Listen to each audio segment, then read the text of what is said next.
Hello everyone, मैं मीनाक्षी बजाज एक बार फिर आप सबका वेलकम करती हूँ अपने चैनल पर। मुझे उम्मीद है कि आप एक रेगुलर व्यूअर हैं जो कि चैनल को सब्सक्राइब कर चुके हैं, रेगुलरली सारे वीडियो लेक्चर्स को सुनते हैं और अपनी नॉलेज को बढ़ाते चले जा रहे हैं। मेरे चैनल पर कई सारे सब्जेक्ट्स के कंप्लीट सिलेबस अवेलेबल हैं, तो चैनल को सब्सक्राइब कीजिए और अपनी नॉलेज को बढ़ाते चलिए। आज का हमारा टॉपिक है ह्यूमन रिसोर्स मैनेजमेंट का एक बहुत ही interesting topic, internal mobility. Part है 2। फर्स्ट पार्ट में हमने प्रमोशन और डिमोशन को डिटेल में सीख लिया है। आज सीखेंगे ट्रांसफर्स के बारे में, उसकी टाइप्स और सारा टॉपिक समझेंगे ढेर सारी एग्जांपल्स के साथ। पर टॉपिक स्टार्ट करने से पहले मैं आपको सजेस्ट करूंगी कि अगर अभी तक आपने चैनल को सब्सक्राइब नहीं किया है तो तुरंत कर लीजिए ताकि कोई भी वीडियो लेक्चर मिस ना हो। लाइक कीजिए, पूरा सुनिए और ज्यादा से ज्यादा शेयर कीजिए और नोटिफिकेशन को ऑन करना मत भूलिएगा। ट्रांसफर का मतलब होता है लेटरल शिफ्ट। जब एक ऑर्गेनाइजेशन में एम्प्लॉय की जॉब को बदला जाता है एक जगह से दूसरी जगह पर यह शिफ्ट होता है हॉरिजॉन्टल, पैरेलल। मतलब कोई भी चेंज नहीं आता एम्प्लॉय की ड्यूटीज में, जिम्मेवारियों में या जो भी सैलरी उसे मिल रही है उसमें। तो अब आप सोच रहे होंगे कि अगर कुछ चेंज ही नहीं करना है तो करना क्यों है ट्रांसफर? इसके पीछे कई सारे कारण हैं। जब एक एम्प्लॉय एक ही जगह पर रहता है तो उसे एक बोरियत हो जाती है, क्रिएटिविटी कम होने लगती है या कई एम्प्लॉयज करप्ट एक्टिविटीज में इंडल्ज कर जाते हैं। तो कंपनीज आजकल प्रॉपर ट्रांसफर पॉलिसीज फ्रेम करती हैं और समय समय पर एम्प्लॉयज को ट्रांसफर करती रहती हैं। ट्रांसफर को अच्छे से समझने के लिए हम एक डेफिनेशन डिस्कस कर लेते हैं। डेफिनेशन है यहाँ पर डेल यॉर्डर की। उन्होंने बोला कि ट्रांसफर है शिफ्टिंग एक एम्प्लॉय की एक जॉब से दूसरी जॉब पर यहाँ पर स्पेशल बात यह है कि इस शिफ्टिंग के अंदर कोई भी बदलाव नहीं आ रहा है। ना तो एम्प्लॉय की रिस्पॉन्सिबिलिटी बदल रही है, ना एम्प्लॉय की सैलरी बदल रही है। सिर्फ एक ही बदलाव है, वो है जगह का।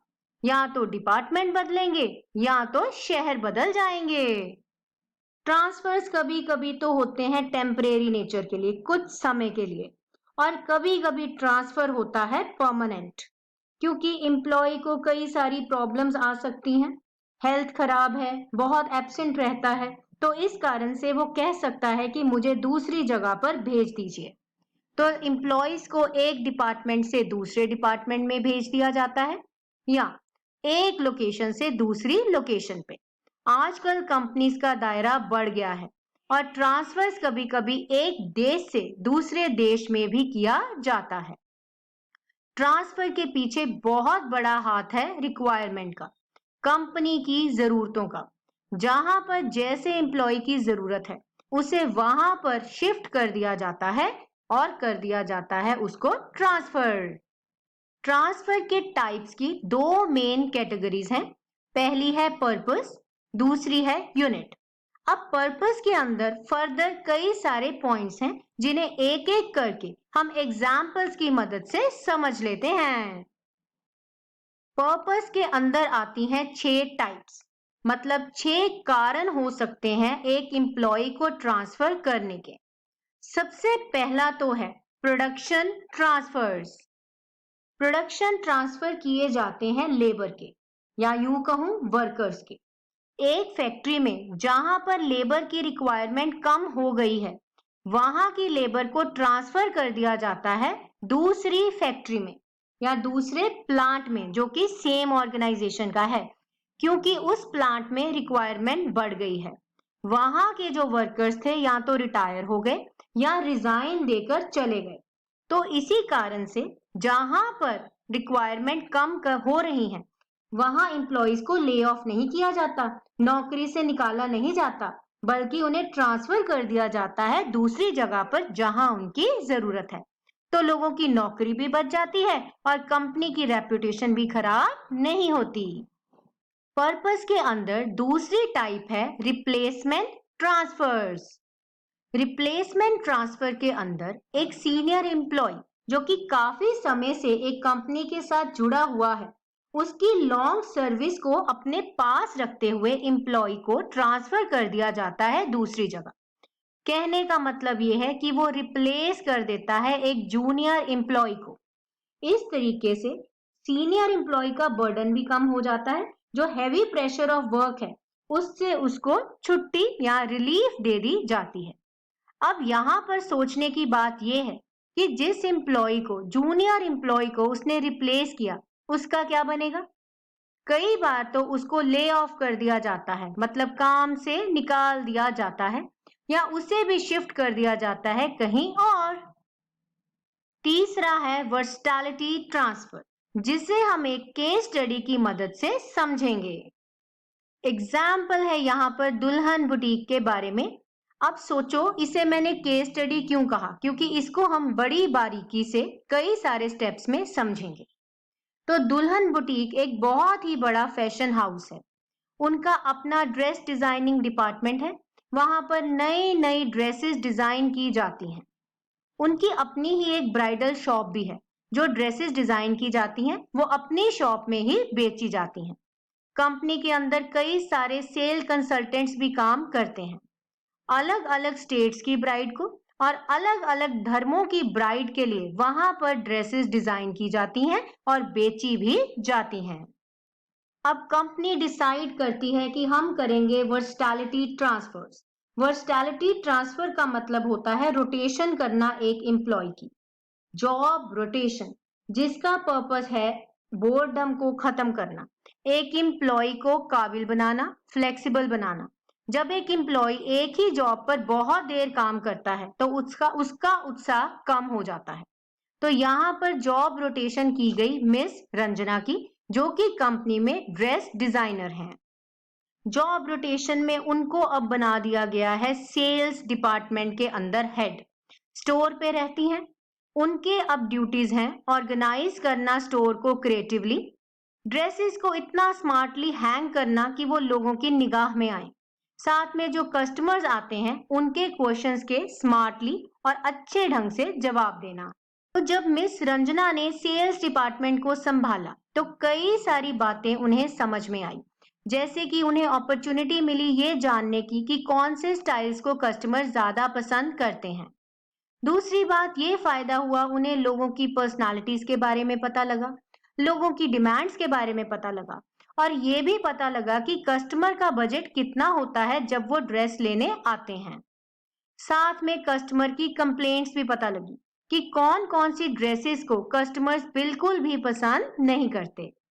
अब जैसे कि मैंने आपको समझाया कि ट्रांसफर परमानेंट भी होते हैं और टेम्परेरी भी होते हैं, तो मिस रंजना का टेम्परेरी ट्रांसफर हुआ था, समय पूरा हुआ, दोबारा आ गई अपनी ओरिजिनल पोजीशन पे जो कि थी ड्रेस डिजाइनिंग की। अब उन्हें बेहतर तरीके से मालूम है कि कस्टमर क्या चाहते हैं, कैसी ड्रेसेस बनाएं, किस बजट में बनाएं, ताकि कंपनी के प्रॉफिट्स जो हैं वो बढ़ते चले जाएं। यहां से हमें क्लियर हुआ कि वर्सटैलिटी ट्रांसफर के अंदर मैनेजमेंट कोशिश करती है ऐसे ग्रुप ऑफ एम्प्लॉयज को तैयार करने की जो कि फ्लेक्सिबल हो, अडेप्टेबल हो, बदलती सिचुएशंस के साथ खुद को बदले, खुद भी नया काम सीखें और कंपनी को ज्यादा प्रॉफिट्स कमा के दें। तो मुझे उम्मीद है कि केस स्टडी की मदद से आपको वर्सटैलिटी ट्रांसफर अच्छे से समझ आए होंगे। अगर हाँ तो लाइक जरूर कीजिए, शेयर कीजिए, और अगर अभी तक सब्सक्राइब नहीं किया है तो कर ही लीजिए। अब हम सीखेंगे कि शिफ्ट ट्रांसफर्स क्या होते हैं। कई ऑर्गेनाइजेशंस ऐसी होती हैं जहां पर एम्प्लॉयज को शिफ्ट के हिसाब से जॉब दी जाती है। शिफ्ट्स किसी ऑर्गेनाइजेशन में तो फिक्स होती हैं और कई ऑर्गेनाइजेशंस में ये टेम्परेरी नेचर की होती हैं। तो जब एक ऑर्गेनाइजेशन के अंदर एम्प्लॉय को शिफ्ट किया जाता है एक शिफ्ट से दूसरी शिफ्ट में, इसके पीछे कई सारे पर्सनल कारण भी हो सकते हैं, जैसे कि शादी हो जाना, छोटा बेबी होना घर पे, या बूढ़े माँ बाप हैं उनकी देखभाल करनी है, जिस वजह से एम्प्लॉय बोलता है कि मेरी शिफ्ट को आप चेंज कर दीजिए। यहाँ पर एग्जाम्पल है मिस कोमल के बारे में, जो कि एक कॉल सेंटर में जॉब करती हैं। पढ़ाई भी करती हैं साथ साथ। अब उनकी कंपनी शिफ्ट ट्रांसफर्स को फॉलो करती है। इस वजह से वो अपनी कंपनी को रिक्वेस्ट करती हैं कि मंडे से वेंसडे आप मॉर्निंग शिफ्ट मेरे से करवा लीजिए और 3 दिन मैं घर पर पढ़ाई करना चाहती हूँ, दिन में ट्यूशंस लेना चाहती हूँ। इस कारण से शिफ्ट कर दीजिए मुझे नाइट शिफ्ट में थर्सडे से लेके सैटरडे तक। तो यहाँ पर ये है रोटेटिंग शिफ्ट्स। अब हम डिस्कस करेंगे रेमेडियल ट्रांसफर्स और इसे सीखेंगे एक एग्जाम्पल की मदद से। एग्जाम्पल है यहाँ पर प्रेम इंडस्ट्रीज के बारे में, जो कि एक बहुत ही फेमस टेक्सटाइल कंपनी है। उनकी ब्रांचेस पूरे इंडिया में है। मिस्टर रमन, जिनकी प्लेसमेंट हुई मुंबई ब्रांच में, उन्होंने रिक्वेस्ट किया मैनेजर को कि सर प्लीज मुझे चंडीगढ़ में ट्रांसफर कर दीजिए, क्योंकि वहीं पर मेरी फैमिली रहती है, मैं अपने होम टाउन में रहना चाहता हूँ। कंपनी के मैनेजर ने उनकी बात मानी और उन्हें शिफ्ट कर दिया मुंबई से चंडीगढ़ ब्रांच में। इस तरीके से एम्प्लॉय की जो रिक्वेस्ट थी वो पूरी हुई और उसे इससे काफी ज्यादा पॉजिटिविटी आ सकती है। यहाँ से हमें ये समझ आता है कि रेमेडियल ट्रांसफर एक तरीके से पर्सनल ट्रांसफर्स होते हैं, क्योंकि एम्प्लॉय रिक्वेस्ट करता है और कंपनी उस रिक्वेस्ट को स्वीकार कर लेती है। रेमेडियल ट्रांसफर्स कभी कभी नतीजा होते हैं गलत इनिशियल प्लेसमेंट का। जब एक एम्प्लॉय को रखा जाता है उस समय उसे गलत जगह पर अपॉइंट कर दिया जाता है, जिस कारण से उसे होती है अनसेटिस्फेक्शन। तो इसी डिससेटिस्फेक्शन को खत्म करने के लिए, उसे जॉब में कंफर्टेबल फील करवाने के लिए उसे ट्रांसफर कर दिया जाता है जहां वो चाहता है वहां।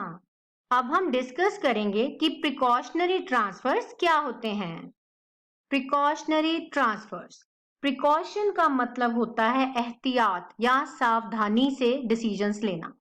जब ऑर्गेनाइजेशन को ये लगता है कि एम्प्लॉय एक ऐसी पोस्ट पर है जिसका वो फायदा उठा सकता है, फंड्स को अपनी हिसाब से करप्शन में यूज कर सकता है, तो कंपनी ये पॉलिसी बनाती है कि समय समय पर एम्प्लॉय को वहां से ट्रांसफर कर दिया जाएगा। तो सावधानी बरतते हुए कंपनी ये डिसीजंस पॉलिसीज पहले से ही बना के रख लेती है। इसके साथ ही हमारे पर्पस ट्रांसफर पूरे हुए। अब हम सीखेंगे कि यूनिट ट्रांसफर क्या होते हैं। यूनिट ट्रांसफर की 3 टाइप्स हैं। सबसे पहली है सेक्शनल ट्रांसफर। जब एक एम्प्लॉय का ट्रांसफर किया जा रहा है एक ही डिपार्टमेंट के अंदर, डिपार्टमेंट नहीं बदलेगा, सेम डिपार्टमेंट में ही एम्प्लॉय रहेगा। पहले कोई और काम करता था, अब दूसरा कोई और काम करेगा। फॉर एग्जाम्पल, अगर एम्प्लॉय मार्केटिंग डिपार्टमेंट में था, पहले वो एडमिनिस्ट्रेशन का काम करता था, अब वो सेल्स के रिलेटेड इंफॉर्मेशन को इकट्ठा कर सकता है। मतलब ट्रांसफर होगा लेकिन सिर्फ सेक्शन का, डिपार्टमेंट नहीं बदलेगा। दूसरा है डिपार्टमेंटल ट्रांसफर। जब एक एम्प्लॉय का एक डिपार्टमेंट से दूसरे डिपार्टमेंट में ट्रांसफर कर दिया जाता है, पर ध्यान रखिए यहाँ पर प्लांट चेंज नहीं होगा। जिस प्लांट में वो पहले काम करता था उसी प्लांट में काम कर रहा है। जैसे कि अगर वो पहले क्लर्क की भूमिका निभा रहा था एचआर डिपार्टमेंट में, अब वो क्लर्क की ही भूमिका निभाएगा, पर वो क्लर्क अब होगा फाइनेंस डिपार्टमेंट का। तीसरा है इंटर प्लांट ट्रांसफर्स।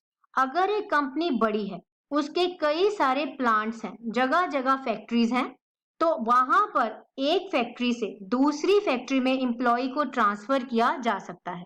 इसके पीछे कई सारे कारण हो सकते हैं। जनरली बड़ी कंपनीज में समय समय पर इंटर प्लांट ट्रांसफर्स किए जाते हैं। इसके साथ ही हमारा इंटरनल मोबिलिटी का टॉपिक कंप्लीट हुआ और मुझे उम्मीद है कि आपको टॉपिक एग्जाम्पल्स की मदद से अच्छे से समझ आया होगा। हम मिलेंगे बहुत जल्द एक नए वीडियो लेक्चर में। तब तक आप लाइक कीजिए, शेयर कीजिए और सब्सक्राइब कीजिए। तो अभी के लिए गुड बाय, मिलते हैं बहुत जल्द।